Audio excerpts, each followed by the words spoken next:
Ang pagbasa sa banal na ebanghelyo ayon kay San Juan. Nang panahong iyon, nagbulong-bulungan ng mga Hudyo dahil sa sinabi ni Jesus, "Ako ang pagkaing bumaba mula sa langit." Sinabi nila, "Hindi ba ito si Jesus na anak ni Jose? Kilala natin ang kanyang ama't ina. Paano niyo ngayong masasabing, bumaba ako mula sa langit?" Kaya't sinabi ni Jesus, "Huwag kayong magbulong-bulungan. Wala makalalapit sa akin malibang dalhin siya ng amang nagsugo sa akin. At ang lalapit sa akin ay muli kong bubuhayin sa huling araw." Nasusulat sa aklat ng mga propeta at silang lahat ay tuturuan ng Diyos. Ang bawat nakikinig sa Ama at natututo ay lalapit sa akin. Hindi ito nangangahulugang may nakakita na sa Ama. Yun nagmula sa Diyos ang tanging nakakita sa Ama. At sinasabi ko sa inyo, ang nananalig sa akin ay may buhay na walang hanggan. Ako ang pagkain nagbibigay buhay. Kumain ng mana ang inyong mga ninuno nang sila'y nasa ilang, gayon may namatay sila. Ngunit ang sinumang kumain ng pagkain bumaba mula sa langit, hindi mamamatay. Ako ang pagkain nagbibigay buhay na bumaba mula sa langit. Mabubuhay magpakailanman ang sinumang kumain nito. At ang pagkain ibibigay ko sa kabubuhay ng sanlibutan ay ang aking laman. Ang mabuting balita ng Panginoon.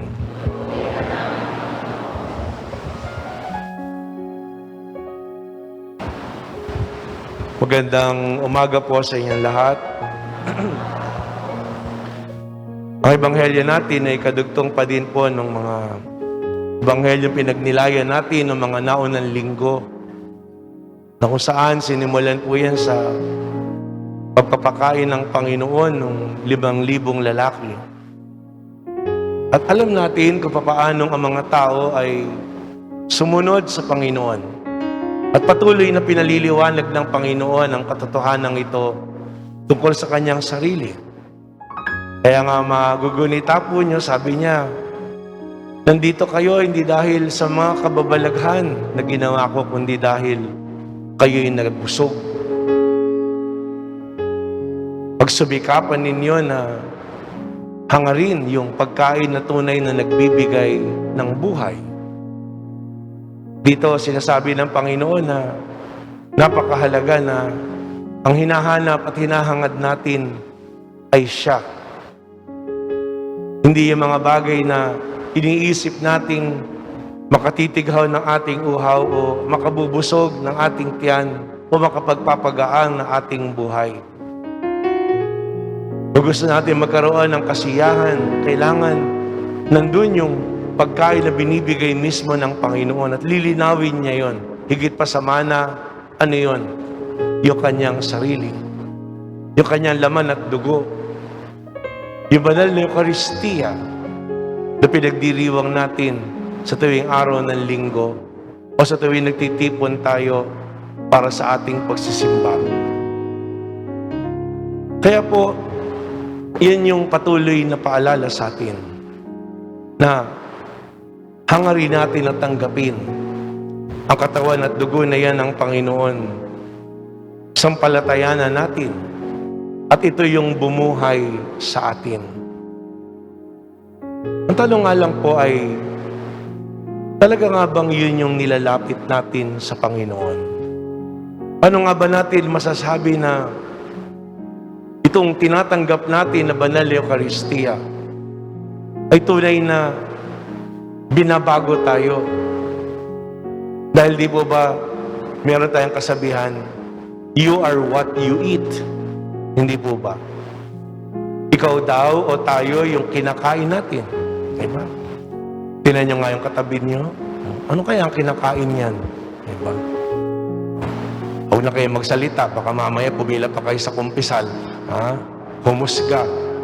Pero kung meron tayong kinakain na pare-pareho, na dapat makita sa atin dahil you are what you eat, Sino po yun? Si Kristo. Yun yung dapat na maramdaman. Yun ang dapat makita. Paano mo kaya malalaman? Kung sa ordinaryong physical na katawan, madali malaman. Kasi yan, bakit masasakit yung mga tuhod mo? Kasi kakain ka kasi ng mga mani. Di ba sinasabing gano'n? Bakit ikahirap ka umihi? Kasi nagkakakain ka ng maalat. Ngayon ang tanong sa atin, kung kinakain natin ang katawan at dugo ng Panginoon, spiritual food, ano yung epekto sa atin? Hindi po lahat ng spiritual food mabuti. Alalahanin natin ang kaluluwa natin kailangan ng pagkain. At anong tanong? Ano nga ba'y pinakakain natin? Pinakakain ba natin ay pagkain lumilipas katulad ng mana? Pagkain nakabubusog lang, pansumandali sa hindi lang sa pisikal na mga pangangailangan, kundi sa mga spiritual na mga antas? Paano po yun? Paano nga ba natin pinipili at binabago tayo ng banal na Eucharistia? Ang susi po, ang sagot, nandun sa second reading natin. Sabi po rito ni San Pablo, huwag niyong dulutan ng pighati ang Espiritu Santo. Ngayon po yung una napakagandang paalala sa atin. Bakit kailangan nating kumain ng banal na Eucharistia? Bakit kailangan nating magpakabuti? Ba't yun yung kailangan natin sa atin para tayo mabuhay? Huwag niyong dulutan ng pighati ang Espiritu Santo. Madalas kasi, pag pinipili natin na bumubuhay sa atin yung mga bagay na labag sa kalooban ng Diyos, gumagawa tayo ng kasalanan. At madalas, pagka nakagawa na tayo ng kasalanan, pag mayroong mga bagay na nangyari sa atin, niisip natin, siguro parusa to ng Diyos. Siguro ganito ng Panginoon. Kasi ganito yung ginawa ko. Pero si San Pablo na alam niya kung ano ibig sabihin ng magkasala. Dahil siya mismo makasalanan bago binago ng Panginoon. Anong sabi niya? Huwag niyong dulutan ng pighati ang Espiritu Santo. Hindi nagagalit o pinarurusahan tayo ng Diyos. O mayroong mga bagay na nararanasan tayo kasi yun ang epekto ng kasalanan na ginawa natin. Tayo ang may kagagawa nun, hindi ang Diyos. Ang pagkakamali lang siguro ng Diyos, tayo yung ginawa. Pero kung pipiliin natin ang Panginoon, ba't natin siya pipiliin? Hindi dahil takot tayong maparusahan o gantihan, o magdusa, o malasin. Iniiwasan natin ang mga ito dahil dahil mahal tayo ng Diyos. Kung tayo nakakasala, ang una nasasaktan ay ang Diyos dahil mahal niya tayo. Kaya kung pagpapasumakita natin na huwag tayo makagawa ng anumang bagay na makasasakit sa Espiritu Santo, yun ay dahil pinahahalagahan natin ang pagmamahal ng Diyos sa atin. Kaya ang kapasyahan po na sa atin, kung hindi natin pinipili at pinahahalagahan ang banal na Eucharistia, mababaw yung buhay natin. Para lang daw po yung ibon. May dalawang klase po ng ibon na mandaragit. Birds of prey. Yung pong eagle, saka yung vulture. Pag yun nasa himpapawid, hindi mo makikita kagad kung ano yung kasi halos magkahawig yung agila saka yung buitre. Makikita mo lang talaga yung kaibahan sa malapitan. Sabihin natin yung buitre kalbo, yung agila diretso yung balahibo niya. Pero yung lapad ng pakpak pareho. Pero makikita daw po yung kaibahan doon sa kinakain ng dalawa. Kasi yung mga buitre, yung vultures, they feed on carcasses. Ang kinakain nila mga bulok, mga patay. Kaya nga, sa banal na kasulatan, saan malalaman kung saan mangyayari yung malaking kamatayan na yon, kung saan natitipon yung mga buitre. Yan ang sasabihin ng banal na kasulatan. Kasi hihintayin nila yung mga patay. Pero yung agila, hindi po. Yung agila, ang kinakain niya, gusto niya buhay. At yun yung dinadagit niya. Tayo sa buhay po, ganun din. Kaya nga, pag pinagkumpara daw po yung dalawa, yung buitre, mababa lang yung lipad. Yung agila, yun yung matayo. Kaya nga siguro kumisa may kasabihan, mga ibong mababa ang lipad. Pag mababa yung lipad mo, mababaw yung kaligayahan mo. Ang iniisip mo lang yung sarili mo. Iniisip mo lang yung kasiyahan mo. At pagka ganon, ang daling lumipas ng mga bagay. At pagka ganon, sigurado po, madali ka ding magkasala. Anong sabi po ni San Pablo doon sa second reading natin? Ano yung mga tanda na yon na pinakakain natin sa ating sarili ay mabababaw na mga bagay? At kung kaya nadadaig tayo ng mga ito, at anong epekto nito sa atin? Sabi po ni St. Paul, alisin na ninyo lahat ng sama ng loob, ng galit, ng puot. Huwag na kayong mambubulyaw, manlalait, mananakit ng damdamin ng kapwa. Ito po yung mga bagay na dapat nating ingatan. Kapag ka ang kumakain, nagpapakain sa atin ay mabababaw na mga bagay, at ang iniisip lamang kagad natin yung ating sarili, at mga bagay na lumilipas, o makagiginhawa lamang talaga sa atin, madalas, daig po tayo ng ating emosyon o isipin. Kaya ang epekto po nun na yun, madaling magalit, masama ang loob, napupuot, nambubulyaw, nanlalait, nananakit. Diba? Tanungin mo nga sarili mo, ikaw ba ay madaling maaburido sa buhay? O, lagi bang pasan mo daigdig na ang kilay mo ay nagpang-abot na? Lagi ka mainit ng ulo? O lagi ka nakabulyaw?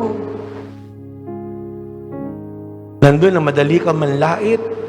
Nandun na nananakit ka ng damdamin ng iyong kapwa? Pag nakita po natin yung mga bagay na yan na ginagawa natin, yan ang tanda na hindi na tayo binubuhay ng katawan at dugo ng Panginoon. Binubuhay na tayo ng mga masasamang bagay. Binubuhay na tayo ng mga mababang bagay. Kaya yan po yung pag-ingatan natin. Pag ganito na yung nangyayari sa buhay natin, ibig sabihin nito, malayo tayo sa Diyos. At masisira ang buhay natin pag pananatilihin natin. Sabi nga po nila, napakaikli ng buhay para sayangin mo sa mga sama ng loob. Bawat araw kung tutusin ay napakagandang biyaya na binibigay sa atin ng Panginoon. Para ano? Para maranasan yung kanyang pag-ibig. Huwag nating panisin sa ganitong uri ng mga pag-uugali o asal. Bagkus, kung talagang binubuksan natin ang ating sarili sa Panginoon, tinatanggap talaga natin sa ating puso, hindi lang po ganung kasimpleng bagay na nandito tayo ngayon. Nandun na talagang dinadama natin ang presensya ng Panginoon. Pinakikinggan natin ang kanyang salita. Binubuksan talaga natin yung ating isip at puso at tinatanong natin ating sarili, ano nga ba yung mga bagay na dapat kong gawain? Ano nga ba yung mga bagay na haharapin ko? At paanong kumukuha ko ng lakas kay Kristo na binibigay ang kanyang sarili sa akin? Dahil kung magkagayon, ano man ang hinaharap natin sa ating buhay o responsibilidad natin, ano yung mababanaagan sa atin kung talagang sinakop tayo ng Panginoon? Kung talagang nandun na nanunuot sa kaluluwa natin ang banal na Eucharistia, anong epekto po niyan? Sa halip, maging mabait kayo. Yun po yung unang epekto. Sabihin mo nga sa katabi mo, ako ay mabait. Ba't nangingiti yung katabi mo? Bibili kita ng Racumin mamaya. Ha? Mabait ka pala. Ha? Pero yun po yung unang epekto. Kuminsan natatawa po tayo, pero yun yung dapat na makita sa atin. Dapat maging mabait tayo. Pagsumikapan natin, maging mabuti tayo. Huwag nating sayangin yung araw na ito. Itong biyaya sa atin ng Panginoon. Tanungin natin sa sarili, paano ko ipadadama yung kabutihan na yan ng Panginoong Diyos? Kasi pag maganda yung pakiramdam mo, maganda rin yung pakikita mo. Kaya yung kabaitan na yan, dadalo yan. Mula sa pagkadama na mabuti ang Diyos. Hindi ibig sabihin po nun wala kang iniintindi o iniinda o sakit. Ang mahalaga ay nandun at dama mo kung paanong mahal ka ng Panginoon. At yan ang mission mo ngayon. Maging mabuti at ipadama ang pag-ibig na yan ng Diyos sa konkretong bagay. Kaya nga, yung mabait, hindi lang salita. O yan ha, mabait na ako sa'yo ha, kinakausap na kita. O, hindi po ganun kasimple lang na sinabi mo. Sabi pa ng katabi, oo, naintindihan ko. M-A-B-A-I-T, mabait ka. O, naka-exclamation point pa. Ano po yung kadugtong? Kung mabait kayo, sabi ni San Pablo, sa halip, maging mabait kayo at maawain sa isa't isa. Kadugtong po yun. Hindi ka pwedeng mabait kung hindi ka maawain. At pag sinabing awa, yung awa, yun ang pag-ibig na binibigay dahil walang inaasahan. Di ba pag naaawa ka, yung pag-ibig na nararamdaman mo sa puso mo, hindi yun reciprocal na naawa sa'yo kaya naawa ka din. Hindi. Initiative mo yun. At yung awa na sa puso natin na yun, hindi yun dahil mabait tayo, kundi dahil mabait ang Diyos sa atin. Yun ang pinaghuhugutan ng kabaitan natin. Yun ang pinaghuhugutan ng pagiging mapagbigay natin. Yun ang pinaghuhugutan ng pagmamahal, ng kabutihan natin sa iba. Maawain tayo kasi una't higit sa lahat, kinaawaan tayo ng Diyos. At higit pa po doon, para lang patunayan talaga na talagang maawain ka. Ano po yung kadugtong? At magpatawaran tulad ng pagpapatawad ng Diyos sa pamamagitan ni Kristo. Yun ang tunay na tanda. Hindi mo pwedeng sabihin, Father, ako po ay nagpatawad pero hindi ko po makakalimutan. Okay. Mag-ulyanin ka na lang para makalimot ka at sumaya ka. Pag hindi ka sanay magpatawad, hindi ka mabuting loob. Yun ang ultimate. Kaya nga, pagpapansinin niyo po, yung pag-ibig ng Panginoon, kadugtong nun, divine mercy. Ang pagpapatawad ng Diyos. Yan ang tingnan natin sa ating buhay. Kung tayo ay mabuti, kung tayo ay maawain, kung tayo ay mapagpatawad. Anumang kahinaan meron ng isang mahal sa buhay, o kaibigan, o kasama natin sa trabaho, hindi sila magiging mahirap mahalin at tayo din mahalin nila. Sa pagkapatuloy ng banal na Eucharistia, hilingin natin sa Panginoon ang biyaya na yan. Na tunay na mabuksan na isip at puso natin. At araw-araw, hamunin tagi tayo. Araw-araw, lagi nating isipin, paano tayo magiging mabuti, paano tayo magiging maawain, paano tayo magiging mapagpatawad sa isa't isa. At kung magkagayon, masasabi talaga nating ang pagkaing binibigay sa atin, maghahatid sa atin sa buhay na walang hanggan. Dahil ibig sabihin nun, pinupuspos talaga tayo ng presensya ng Panginoong Diyos.